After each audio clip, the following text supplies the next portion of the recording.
Yeah, what's going on, everyone? Welcome to this week's episode of Walking 90. I'm your host, as always, Yogi. Joining me is my good man, Kyle Carr. And plus, today we have another player interview. It's one of the, I would say, OGs, legends. Is it cool to call you a vet nowadays, Connor?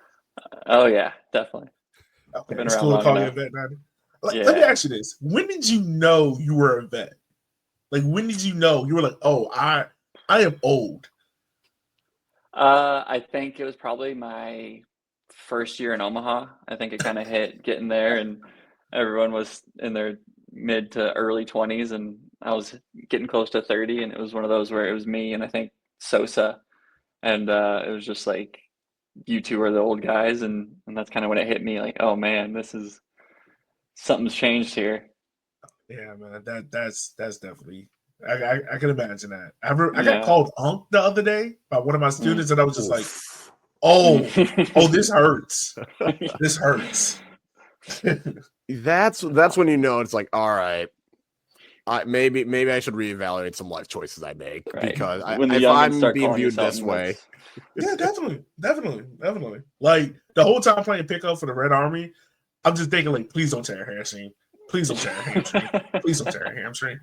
I tried to sprint once. I felt something tight. I was like, oh, nope. let me go sit this one out, boys. That's why I don't sprint. Smart man. Yeah, let's start with this, Carter. Like, what is your journey in the soccer? How did you get into it? How did you, end up playing for Derby County to start off with? Yeah, that part was wild, but all the way from the start, I grew up. My dad played professionally indoor for the Dallas Sidekicks from the time I was born till the time I was 13, and so I watched him play for 13 years, and it was kind of from day one, it was what I wanted to do.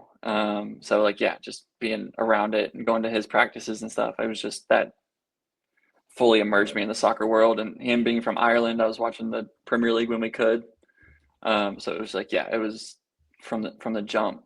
And then the whole Derby thing was wild. I think it was towards the end of my club career, and it was the academy was starting to finally come in, and there was a team in Michigan Wolves, I think it was, that had an association with Derby somehow, and went over when I was 16. They just came over and spoke to me at one showcase thing, and went over at 16. And 2 years later, after I'd spent a semester at Creighton, got another call to go back out there, spent a whole preseason, and it just happened to work out and signed a contract. So it kind of came out of nowhere, and then just turned into something. And it came out of nowhere again 2 years later, and then turned into something that's grateful that it's turned into this long of a career. Yeah. No, I mean, that's amazing to have that kind of longevity. Like, was it difficult to leave Europe and come back to the States? Because a lot of times you see players that are coming from America, like Europe is the end all be all. Yeah. And was it difficult for you to, have that conversation with yourself about like, all right, look, I got to go back to America if I ever want to get back here?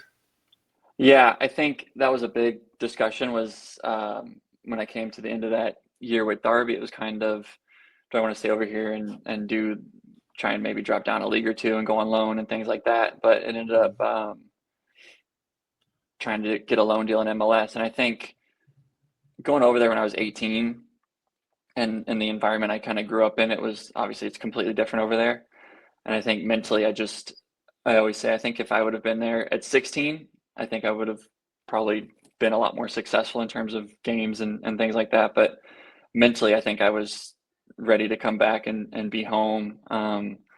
But the time there was just, you can't compare to it. It's just, I think mentally, and I was kind of worn down, and being there for 3 years and things like that, it just turned into, the first couple of years it was hard, but yeah, it was nice to come back to the States for sure and kind of be closer to family, and then being able to going down to FC Dallas to play and then being there, that was cool.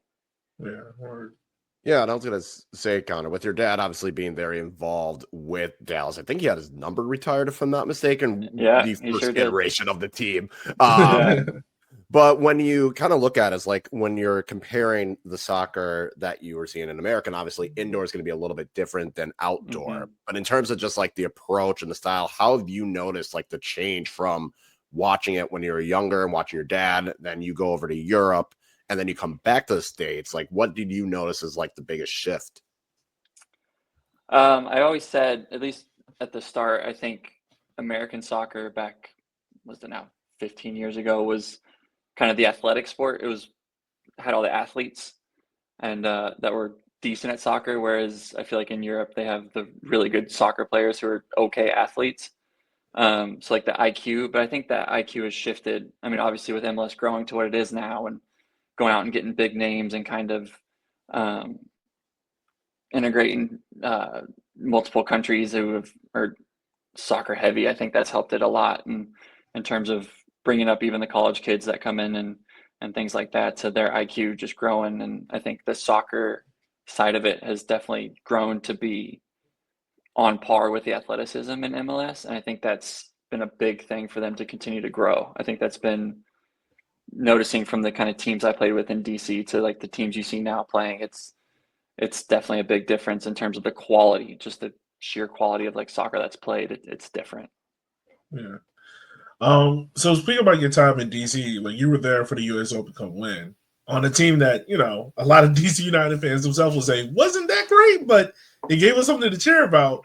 What was that experience like, winning that tournament? And if you could be honest, you know, I understand if you can't, but like, what has been your thoughts or that of other players in USL of how MLS has kind of treated the US Open Cup in recent years? Yeah, and I think obviously seeing both sides of it, Mm-hmm. you don't like to see MLS treating it the way they're treating it.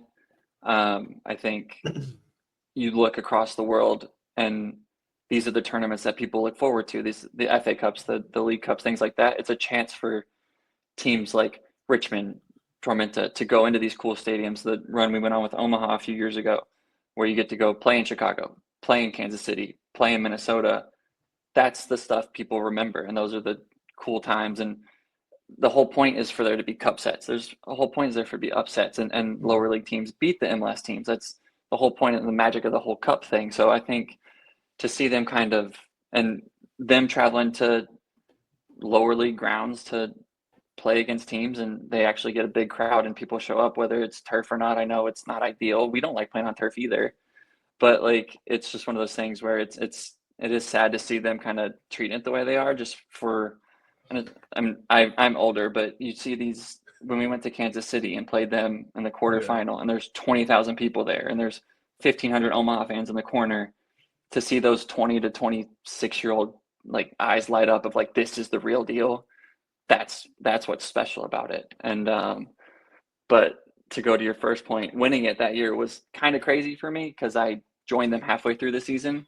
Yeah. And I think we had 2 wins in the league, maybe 1 or 2, and two or 3 wins in the Open Cup. So we were battling that out. But and then I think of the semifinals in Chicago, final in Salt Lake, and I mean, it's just you can't beat it. I mean, in terms of you're winning a trophy, and especially in a year like that, I think it even for the next season, I mean, that was a lost season, but it revitalizes everything for the next year. And I think it even gave Benny kind of a renewed hope and his coaching and things like that. And I think it just spurred us on to the next season, which we ended up signing a bunch of guys and going and winning the East. So I think it shows what just winning a trophy can do and what winning the Open Cup can do and how important it really is. Yeah. I'm so glad you brought up the point about Union Omaha, because like that was such a unique experience, and Union Omaha going to Sporting KC. How, speaking about you as a vet, like, did you have to tell the guys like, "Yo, calm down, like, don't get too immersed in the atmosphere," or like, what was that kind of like build up to it? Yeah, I think in the locker room before that was a few conversations. It was like it's just another game. I mean, you have to say those things, but obviously it's not. And it was crazy too, because obviously we went to Chicago, we went to Soldier Field, and there's maybe 1,000 people in a 75,000 seat stadium, and then we went to Minnesota and there was like 2,500 in an empty stadium. And then you walk out to that and they've got their crowd noise, they've got their fireworks, and it was just like, like I said, you just can't beat it. But yeah, that conversation was definitely had, but it never works. It's one of those things where you're going to go out there and be in awe for a little bit. And then they hit us pretty quick, but it was, it was a heck of an experience. Yeah, and you good, Kyle, my bad. I was just gonna say, like, obviously, like being a part of some of the, like these great runs in the U.S. Open Cup, whether it was DC United or Union Omaha, would you say those are some of the most defining moments in your soccer career? Obviously, you had success at Union Omaha as well, but what would you say have been some of like the key moments where you look back and you're like, that was a really cool part of my career? Yeah, I mean, anytime you win a trophy, so the couple of times I've been able to do that have been really special moments, and then. Yeah, that run, it's unforgettable. And then obviously the signing the first pro contract and going to a place that I always dreamt of playing in England was obviously the biggest benchmark. But yeah, I think anytime you can win a trophy and you have a group of guys around you who's an unbelievable group and you go succeed at something that you've been working for so long, I think that's probably the best feeling in the game for sure. Yeah. I imagine that gotta be pretty dope. I wish I could experience that one day. Like a big trophy like that. Nah, I mean, so after you left DC, you obviously make the move to Colorado. You got loaned out to Switchbacks. I want to ask you a personal question. Like, once again, I felt like the whole, I guess, quote of your career, if you want to put it that way, is like you're able to adapt in new scenarios where most people might struggle at it. Because what was that conversation like for yourself? It was like, yo, I have to go down the pyramid in US to get quote unquote playing time, or if I want to extend my career. Because was there an option for you to stay at MLS and kind of just be like a rotational squad guy or anything like that? So yeah, that was a really weird situation in terms of getting traded from DC to Colorado. It kind of came out of nowhere. One of those where you get called into the office and get told it's happening and you had no idea that it was going to happen. And then I got there and I think they wanted me to play up front, and I hadn't played up front since I played club. So it was one of those things where it's just kind of square peg round hole type of thing. And then they obviously, when I was with Colorado, kind of had an unbelievable spine of the team. Like Kevin Doyle up front, and the midfield was stacked. And then obviously we went and got Jermaine Jones and had Tim Howard in goal. And I don't think we lost a game at home and ended up making the Western Conference. So it was one of those things where if you're real with yourself, you know you can't go knocking on Pablo's door at that point going, hey, why am I not playing? Everyone's being successful and we're winning games. And what was actually crazy about it was going down to the Switchbacks, though. I knew probably 4 or 5 of those guys pretty well, and we were pretty good friends. So it ended up being a really, really enjoyable experience. And I think without that, it probably would have been pretty miserable and down. But getting to go down there and play with those guys and actually enjoy playing games and stuff was, I think, a huge part of it. Because I don't think that going down there without those guys there, it would have ended up me probably continuing to play after, or probably trying a couple more places. But yeah, they made it awesome, and the guys there were great. But it was a tough situation in Colorado, but I came out the other side, thankfully. Yeah, and obviously it was like going to that USL, so you kind of got that taste of that lower league soccer atmosphere, then along with playing at Puerto Rico and the NASL and also the Jacksonville and Marlin, and obviously USL League One. Do you think like having that experience with the Switchbacks then kind of prepared you for kind of how the lower league tiers were going to work and allow you to kind of like basically slot in and understand it and not have too much of kind of like that shock? I think so. I think the biggest part of it is kind of the off the field stuff of coming to the realization of kind of how things are run, or the kind of, I don't want to say lack of things, but obviously things are less than they are at MLS and stuff like that. So getting to come to the realization that that's what it's going to be like. And that, I think that was probably the best experience I had in terms of going to these other places, knowing that you don't get all the things you get at MLS level. But I'm relatively easygoing too, so it wasn't that big of a deal for me. But but yeah, I think that was the probably biggest part of it in terms of the experience that I took on board pretty quickly and was able to kind of in the last kind of 8-10 years just put into effect for me. Yeah. I want to ask you this: how great was it to live in Puerto Rico and play? Like, is it what I imagined it to be? Yes and no.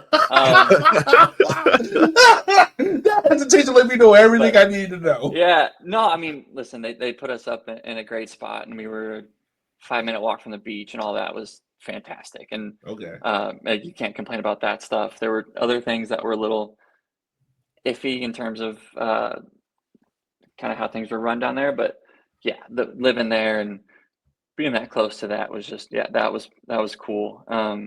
And then the end of it, obviously, we kind of got hit by a couple hurricanes, so that kind of put a damper on everything too. But yeah, no, it was cool. It was a cool experience, and it was cool to be able to say I experienced that, and the fact that Carmelo Anthony was the owner is a pretty cool thing too. I was actually going to wonder, did Carmelo ever come down for a match, or was it like, did you ever get to see him? I'm sure probably not, because with the season he at came that down. point, He came but... for one. He came All down right. for one.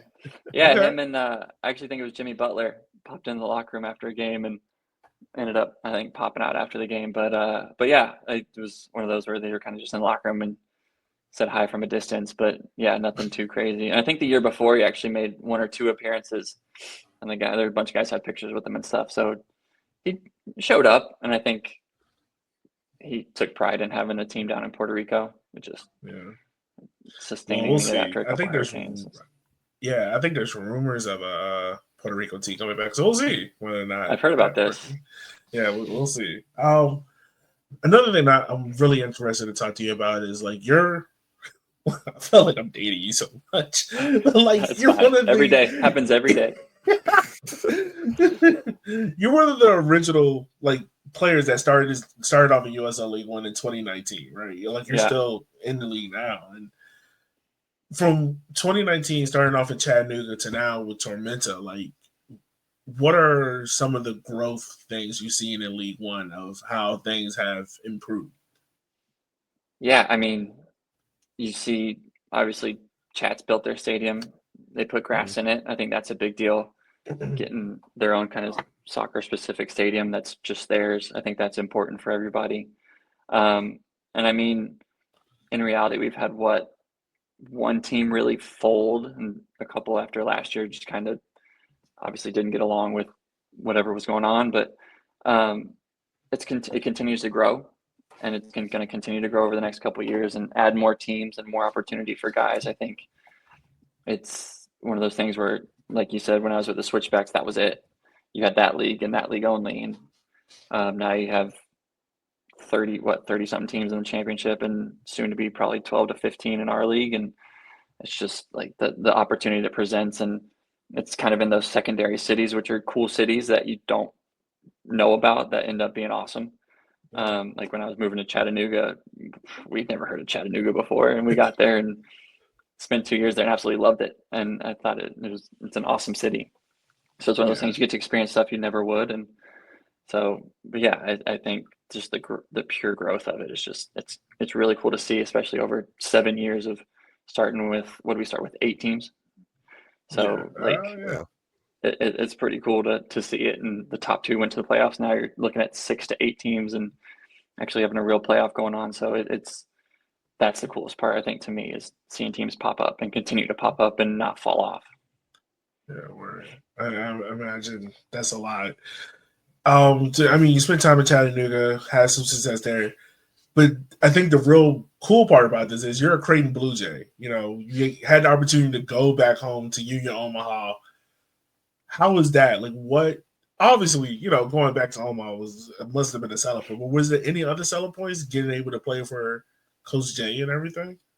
Yeah, I think that was probably the biggest one. I think I was ready to kind of get out of Chattanooga, and then obviously Omaha had started the year before I got there, and so knowing Jay was going to be the coach, getting to go back to Omaha, especially because I'd only spent a spring semester there, and getting to kind of go back and experience Omaha, especially the growth it's had, and living in Blackstone and things like that, which wasn't there when I was there, was pretty cool. And then, but yeah, playing for Jay, I think that was the biggest selling point for me. I really enjoyed having him as an assistant coach. And obviously Johnny's still there as the Creighton coach, who was an assistant when I was there too, and Bob was still around.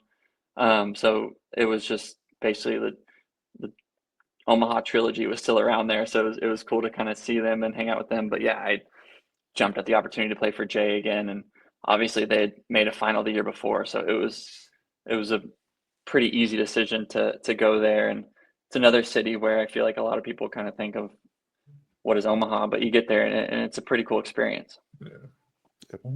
Oh, you good, Kyle. And then I was going to say for Tormenta now, obviously you joined last year. Now you're in your second year there. So for you, kind of like what's been the biggest thing that you want to do while you're at Tormenta? Is it kind of just establishing like what you learned from Omaha and Chattanooga and everywhere else and make sure it gets spread among the squad? Or, is it kind of more like I want to put my stamp in? So like, what's the goal that you have for this year with Tormenta? Yeah, I think for me, I've gotten to the age where it's kind of helping guys along too, of growing their careers and just getting better in terms of as a soccer player and as a person and kind of understanding the leagues. So I think that's a big part of it. Another big part of it is kind of getting, especially after last year where we struggled, especially last kind of 3 months of the season. It leaves a bad taste in your mouth for 3 months afterwards. So I just want to say thank you for that. That helped yeah, me out. You're welcome. I want to say thank you for that. You're welcome. It did just for you. But yeah, hopefully trying to right that ship and finish this year off on a better note and see where it takes us. But yeah, I think just kind of helping guys along, and it's been a joy to work with Ian too, who I have enjoyed playing against for 4, 5, 6 years now, and getting to play for him. I really enjoy the way he coaches and the way we play. So it's just a matter of kind of putting it all in and making it work. But yeah, I think just hopefully writing the last 3 months last season is kind of my biggest goal of at least the start of this year. Yeah. Well, I mean, let's kind of talk about it now, kind of get a little insight about Tormenta, man, because you guys made a big offseason signing. You guys got Austin Pack, who, in my opinion, is probably top 2 goalkeepers in USL League One. Yeah. How is this team looking? Because, March 7th, you guys got an OFO and the Richmond Kickers coming down there on a Friday night. Mm-hmm. The first game kicking off the USL League One season. Really, USL, the first game of the season. Yeah. How is this team shaping up? How has this team made improvements based on last year? Like you said, like things kind of fell apart at the wrong moment. How are you guys looking to push this team to get back to, winning titles down there in Georgia? Yeah, I think Austin, let's start with the first one. Austin is a great signing. Like you said, I think he's been top 2 for sure goalkeepers in the league kind of last 2 or 3 years. And I actually got to play with him in Puerto Rico, so I've known him for a while and just kind of followed him. And he's been unbelievable. And when Ian told me we were getting him, I was very excited and surprised that he was going to leave Charlotte, but we're unbelievably excited to have him. And then with this team, we kind of cleaned house, as unfortunate as it was. I think we have 4 or 5 guys returning and 15, 16 new guys. So it's the first couple of weeks was obviously getting to know each other and getting them used to how we train and Ian. But yeah, I like the way we look. I think we look good, and guys have come a long way from the start. And yeah, it's been a joy of a preseason. Just looking forward to next Friday. Yeah. The last Tormenta question I have: have you gone over to the famous dirt mound? Clay. It's hard to walk over there. It kind of clogs up your shoes, so we try to stay away from those. Yeah, it's a cool stadium over there, but we'd all root for, as we call it, Mound St. Mound. That's when you know USL League One is back, baby. When you see the mound, League One is back. As we wrap up, I want to ask you this question, kind of like a legacy question. Not trying to write your retirement speech for you or anything like that, but if we created a USL League One Hall of Fame, you think you first ballot? I would never say yes, but I think there's so many I mean, it'd just be hard, obviously, just being around for so long, and kind of the successes I've been lucky enough to have on the teams that I've been on. But yeah, I think there's a lot that would probably, I mean, I guess it kind of depends on how many go on that first ballot. If it's about 40, 50, yeah. It's about 10. I think there's 10 more. But Connor, I think come I get on, you there. being too like. Let's be real. You're a big part of the 2021 title with Union Omaha. You're a big part of Chattanooga's success. Just saying. You've been there from day one. Yeah, not many but places can say that. You've been there from day one. It's one of those things you'd hope, right? But it depends on, are we looking at that part of it or the stats part of it? Because it can get a little There's a misconstrued. little bit of both. We got to make Look, a little storytelling. We are vibes and chaos based. We do not care about stats that much. All right. You know? So then, yeah, maybe on yours, yeah. On your chart, yeah. I got to ask you this, man. And I promise this is the last question. But, like, obviously, you know, Union Omaha fans, they got a big beef with Greenville. Chattanooga is Richmond. For Tormenta, it's Greenville. For you, what has been kind of like your favorite derby you've played in League One from that aspect? I think it's tough. I think being with Omaha, I think just because of kind of the successes we had, even going to places like Madison, going up to Richmond, Everett's pretty close, but I think those games against Greenville when they were at their peak and we were at ours, I think that was obviously those games meant a lot and ended up kind of deciding things and obviously playing them in a final. But I think the Omaha Greenville games, those 2 or 3 years I was there were always big. And I mean, it's still big to go play Greenville, just for me personally.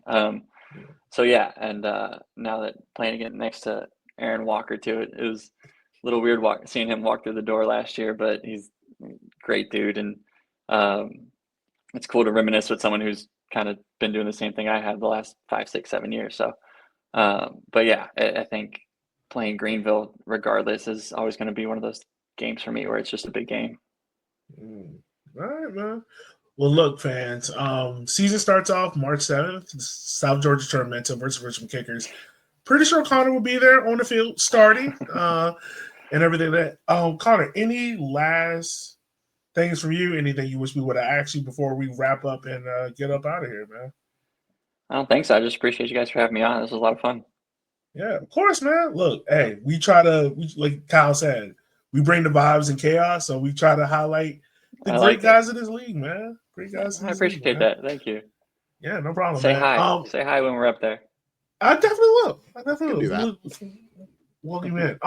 As always, listeners, we just want to say thank you for taking the time out of your day for listening to our show, because without you, we couldn't do this. So with that being said, make sure you like, follow, and subscribe to Walking 90. And with that, we will holler at you guys next time. Be easy and be safe.